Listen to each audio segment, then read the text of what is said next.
Hi, everyone, and welcome to the Window Film Magazine podcast. I'm your host, Vinnie Driscoll, and I'm excited to be with Sean Gill today, our cover of the May June Window Film Magazine. Sean, welcome to the show. Thank you.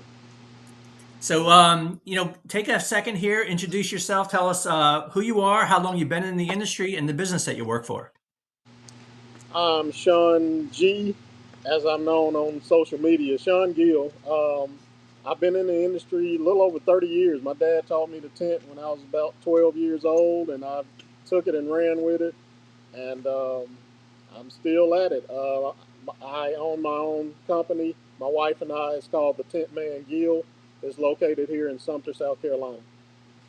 So you said you've been in the industry for 30 years. Is that Yes, correct? since I was 12 years old. That's when I picked up my first squeegee. Wow, that's amazing. So can you tell us a little bit about how you got into window film and kind of what motivated you at 12 years old to start doing it? Yeah, my dad. My dad is still with UPS, and even back then he was delivering for UPS, and he still runs the truck delivering packages now. So I really didn't see him much during the week because he left at dark and got back late at night. So the only time I had with him was weekends, and on the weekends he tinted windows on Saturdays just as a side hustle. And if I wanted to spend time with him, I had to be with him while he was tinting windows. So I just gained a passion for it just so I could. I wanted to get good at it to impress him, and that was my mentality back then. Was just get good at this so Dad'll be proud of me. And here I am today, still at it, and he's proud as heck.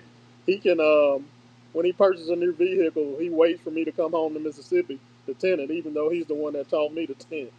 That's awesome. So when did you know that you wanted to do tint as a career? So you start when you're 12 years old. Your dad's teaching you how to do it. How old were you when you said, you know what, I could turn this into a business? I'd say that was about 15 years ago. At that point, I was working at the police department, and well, actually, 15 years ago, I was working at the police department in South Dakota. Knew we weren't gonna live there, so I kept policing and tenting on the side. We PCS'd here to South Carolina. Of course, I built my clientele and continued tenting. I knew I was getting close to knowing that I could make a career out of it, but I didn't have the clientele yet, so I had to continue policing until I built up enough clientele to where I figured I was making enough income to support the family and the business. So what I did was back then I was working a lot. I made more money working security as a police officer than I did in my paycheck. So I told myself if I can cut out all the security, use that time to tent, if it gets to where I don't need the security at all, then I know that I'm doing enough business to be able to quit the police department and tent full time. And lo and behold, that's how it went. I went 2 years without working any security, um, and we didn't miss a beat in anything. We had a surplus of cash flow, so I knew. So at that point, we just prayed about it, and one day I was just sitting at my desk because I was a homicide detective. I was sitting at my desk doing paperwork, and this calm just came over me. And in my head, growing up in church, I always remember that scripture that God will give you that peace that passes all understanding. And I realized, hey, this calm that's over me, that's that peace that's described in the Bible. And I called my wife. I said, hey, I know we've been talking about me quitting the police department for a while. I'm pretty sure God just gave me the peace that I've been praying about. I, that was a Friday. That Monday, I put in my notice, and the rest is history. So how long have you had your business, the TintMan Gill? 8 years as full time. I Hmm. started an LLC many years ago because of the revenue that I was bringing in, but out of law enforcement and tending 24/7 is 8 years. Okay. So you've been in business for 8 years. You've been tinting for over 30 years. You mentioned your father earlier as the person who really kind of got you into tinting. Is he your biggest influence, would you say? He is. That's my biggest role model, and I'm What about people in the industry? Who are people in the industry that you kind of lean on for guidance? People who helped you early on to kind of really get your feet wet in the day in and day out of window film. so early on. That would be Dad, of course, but then Jason Bassey, he owns a window tint shop in Cleveland, Mississippi. That would be he was the second, other than my dad. The first one is a guy, and he's in Memphis, Tennessee now. Keith Keith Jones. He showed up to WFR last year, but didn't come this year. Then Avery Wells. Once I got to Georgia, because we moved a lot with my wife being Air Force. But Avery Wells has been a big inspiration to me and helped guide me to where I am. And then here recently, um, Marco gave me the greatest piece of advice um, that I have gotten as far as branding myself, promoting myself, not just uh, other companies or my business. Promote yourself, because if everything else goes away, you still exist. So Marco gave me that piece of advice. Um, Man, there's a lot. Yeah, Montana Johnson, Rodney McClure, Mike Dirty Sanchez. I don't even want to keep naming because I'm gonna leave people out. Kyle Whalen has been a big help to me. There's just a it's like line of the people. it's like the Academy Awards acceptance speech. You don't want you're afraid Yeah, to leave somebody out here. But yeah, exactly. I mean that's awesome. I mean, I've been in the industry for less than a year, but I see that there's a lot of great people in this industry doing their best to help others out, and I know that there's a tight network of people who are they're out there to help each other. And I've seen a lot of great conversations on social media, especially in the effort to really help each other out. Again, we're talking to Sean Gill, aka Sean G. We're talking about his business. He's on the cover of our May June issue of Window Film Magazine, as you can see here in the screenshot. We'll talk about you on your Harley later. But I really wanted to kind of get into something that we talked about, not only for your film stars edition in the magazine, but also you're starting to write a blog for When the Film Magazine as well. And your first blog was talking about how 9 to 5 just doesn't work for you. And you kind of pivoted. There were some challenges with people, dropping cars off and then picking them up. It just didn't work in a 9 to 5 uh, area for you. You really wanted to kind of accommodate your customers. Can you talk a little bit about what you did and how it's worked out for your business? Yeah. So when I left the police department, I was used to working 9 to 5, and so when we got the shop and we're setting up the parameters of how we'd operate. We'll do the 9 to 5 banker's hours, and it just didn't work. We had so many people that were late for that 9 a.m. appointment because we're right here by train tracks, and you never know when the train is going to be on the tracks, and sometimes it's moving swiftly, sometimes it's taking its time, moving like a turtle. It was unpredictable. Um, I spoke with my wife about it, and we came up with, hey, well, let's just start earlier. So we started initially did 7 a.m. and kept the close time at 5, and that worked better. But then you would get people that said, well, hey, I work from 8 to 5, so I still can't get in there. So we asked, well, what time? And they say I work in Columbia, which is about 45 minutes away. We'd ask, well, what time do you leave Sumter to get to Columbia? Oh, I need to be on the road by 7:15. So we're like, hey, if you can come in at 6, we'll have you out by 7, and you'll have plenty of time to get to work. So we did that for a few people.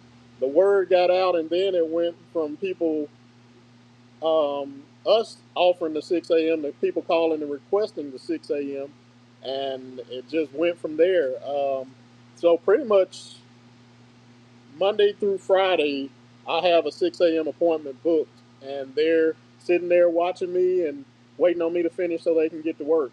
Nice. Um, I Monday through Thursday, I try to be out of the shop. Um, Try to be done tinting by 4:30. That way, I can clean up a little bit and head home. And then Fridays, today, that's my early day. I start at 6, and I try to be done tinting around 1:30, Sure. and out of the shop by 2. And then at least twice a week, we do our first come first serve Saturdays, where we advertise that we open before 6. So there's no set time for Right. me to unlock that door. We just advertise Yep. before 6. So I have tons of cameras around here. So if I wake up to use the restroom at 3 a.m. and check the cameras and there's a car out here in the parking lot, I'm getting ready for work and I'm coming in. So I've pulled up as early as about 3:15, and there at that particular morning there were already 3 cars here waiting. We've had one guy get here as early as midnight and just park in front of the door and just play on his iPad waiting on me to get here. No So kidding. it works Yeah. for us, and we've kind of molded our customer base to know that hey, you got to get there early, and so the Sure. word's out, and it just works really well for us. Are you a morning person? I am. I can go to bed at 2 a.m. and my eyes are gonna pop open around 4:30 every morning, like Okay. clock. So this works for you. This Yes, schedule, this new schedule works for you. yes. Okay. What about your business? Have you seen a lot more business because of these earlier hours? We have, because we're able to get more people in, and it just works. So basically, we schedule, unless it's something extravagant, we schedule on the hour 6 a.m., 7 a.m., 8 a.m. So it's nothing for me to tent 9, 10, 11, 12 cars in one day. And it's because I get started so early. I joke with buddies and tell them by the time the rest of the tent shops in town open up, my shop's already made $1,000 at least every day. That's awesome. I really like that kind of mindset, the flexibility. 20 years ago, 30 years ago, it was a 9 to 5 world, right? Lots have changed since the internet. There's it seems like everything is 24/7 now. Everything is open. News cycles are 24/7. So a lot of people have pivoted to do what you're doing, and they're finding success. Now we have a comment from Marianne. She says, "I'm an early bird too, Sean. My best work is done between 4 a.m. and noon." That 4 a.m. is a little bit early. I'm also an early bird. I've always been somebody who gets up early. I have kids. Sometimes I get up, between 5 and 6. I'll get up. I'll send a bunch of emails. I'll get a lot of work done before everyone gets up. The kids are up. My wife is not up yet, and I sit there for a good hour, 90 minutes, and I get a lot of work done. And I'm not alone on that. A lot of people also do the same thing. For people who work from home, like myself, once 9 o'clock hits, you're hit with all those meetings. But I think a lot of work is being done by not only people, in the window tint industry, but also others who work from home as well, who are doing a lot of offline work off hours. And to me, I feel like this is a no longer a 9 to 5 world we live in. And kudos to you for seeing those opportunities and jumping on it. And it's affected your business in a positive way. Not saying that's right for everyone, but for you it works, and it's an awesome angle for not only your blog, but you also talk about that in the latest issue of Window Film Mag. So if you have that magazine, read about it. Sean talks about exactly what he just talked about the person who showed up at midnight and he's scrolling on his phone, and Sean saw it on the camera and he jumped in and he's like, you know what, I'll go take care of this guy now. And like you said, it's worked for your bottom line. So we talked about your business. We talked about the 9 to 5 transition. Let's talk about you've been in the industry for a long time, a lot more than your the age of your business. You've been doing this for over 30 years. What are some of the best tips you can offer when it comes to installing window film, especially for somebody who is new at it, like myself? I just started trying to learn the industry by hands-on doing, and I was an absolute mess when I first did my first window film. So, you got any tips for newbies? My best tip is don't worry about how long it takes. I get a lot of people on social media platforms complaining about, oh, I tinted this car and it took me 6 hours to do it. That's fine. If you're getting a good quality outcome that took 6 hours and the customer's happy with it, that's fine. So I tell them all, don't worry about how long it takes. Just focus on putting precision into it and getting a clean product, and don't worry about the time. So ignore time, focus on quality and precision. Aside from that, the biggest, and not just, and this is not just window tinting, this is business period. Do what you say you're going to do when you say you're going to do it. The worst thing in the world is for you to tell a customer, "Hey, I'm going to do this, and it'll be done at this time," and they show back up at that time, and either it's not done or you're way over on time.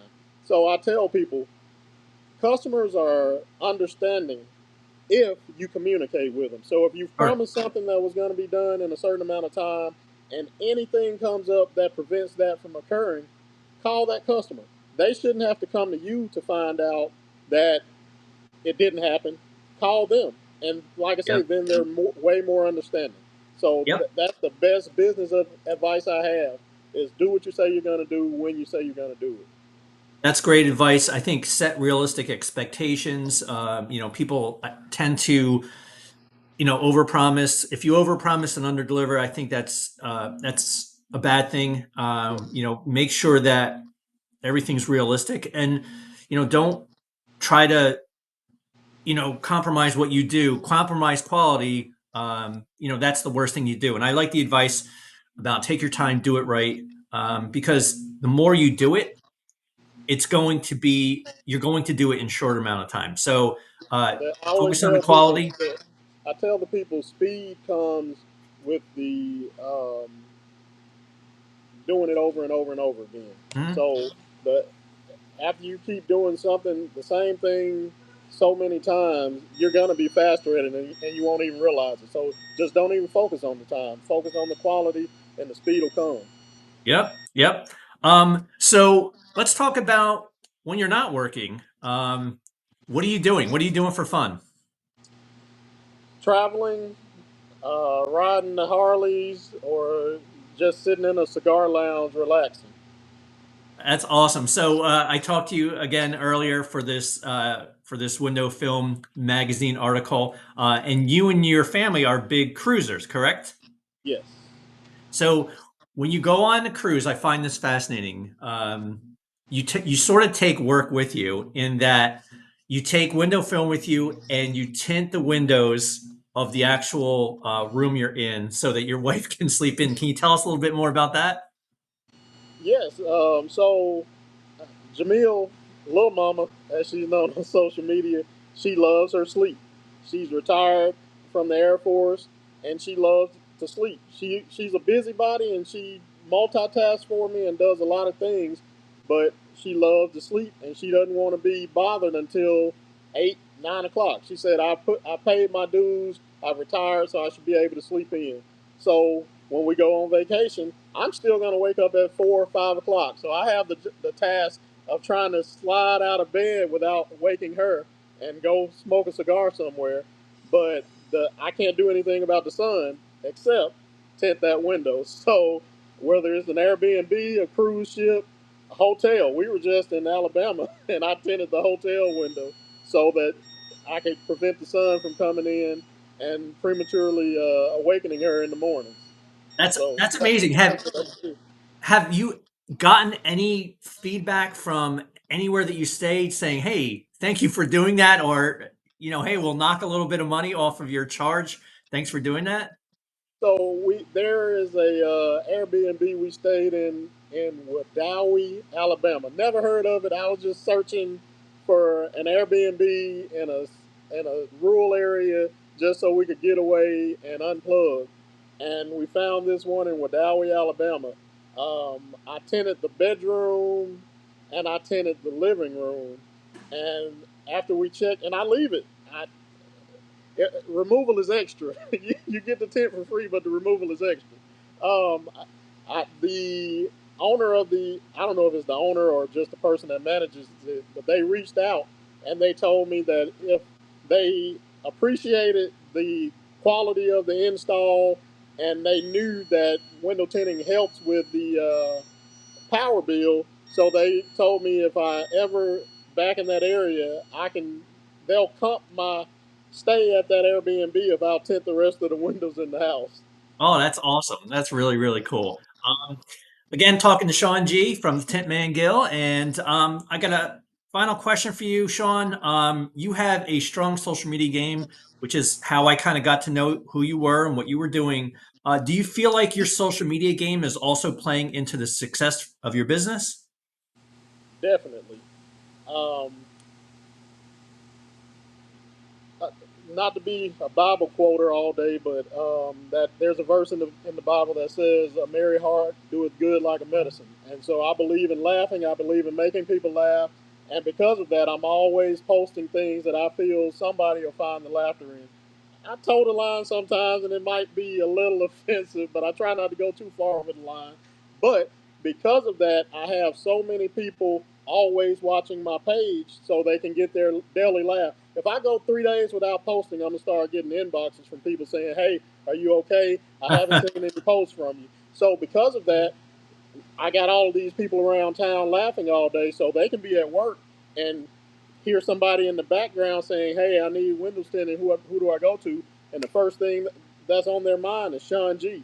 They don't say the Tint Man; they say Sean G because they were just probably looking at one of my videos 30 minutes before that. So posting all of that and staying relevant on social media keeps me on the tip of people's tongues when it comes to business.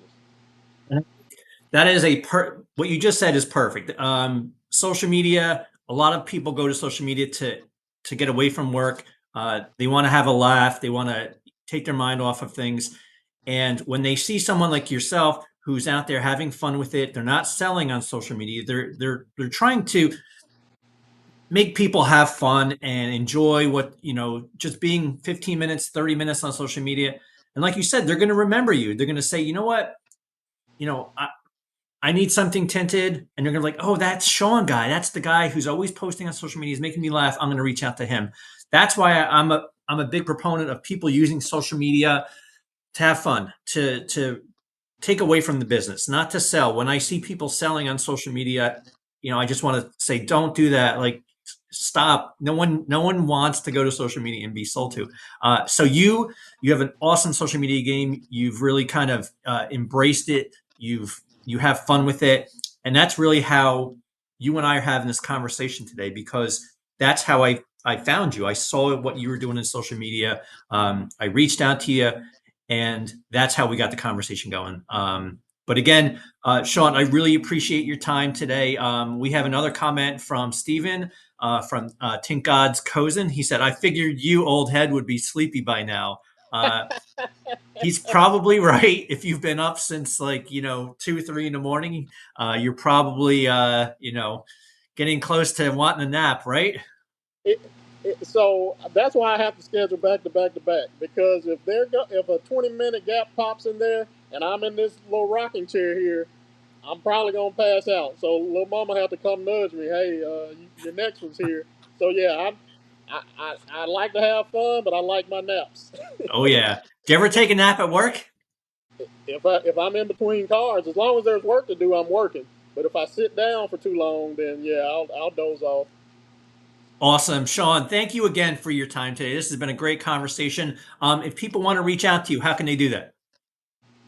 Hit me up, Sean G, on social media.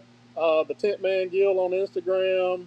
Um, my inbox is always open. Even the people that I'm not friends with, I'll see the message request and get to them.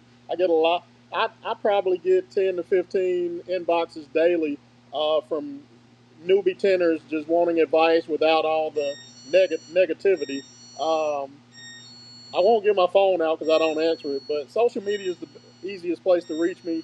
If I'm if I'm in the middle of a car, of course I won't answer. But as soon as I see it, I'll get back to you. in a timely manner and give you the best advice I can offer without any negativity. Awesome. Avery Wells says, "What's up, guys? That's What's my going on, brother. Avery?" And then Sean Vogler says, "Bucky's chair to the rescue." I don't know. Is that a Yes, Bucky's sir. chair you got there? This is the Bucky's chair. Nice.